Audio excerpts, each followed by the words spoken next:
suwene podo-podo nyendit lanyo muncul jane galau ya Dik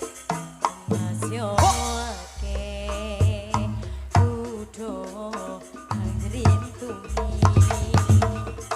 kelian sabiar uli esun lakoni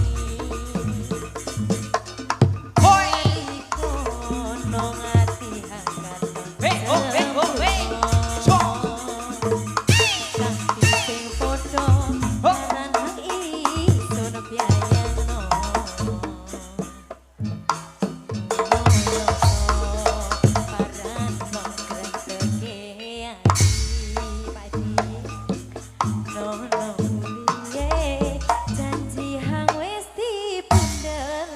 goyang Mbak misal ada Mbak Esther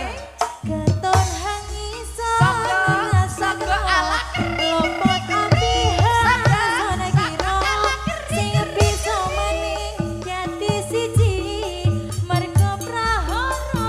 bersama Open Collection serta wis padha ngrestui suwi uli pungkase wurung nikah mergo agama sing sepadya aja putih-putih rambut ya Dik Neneng kono ngati hangkat sempurna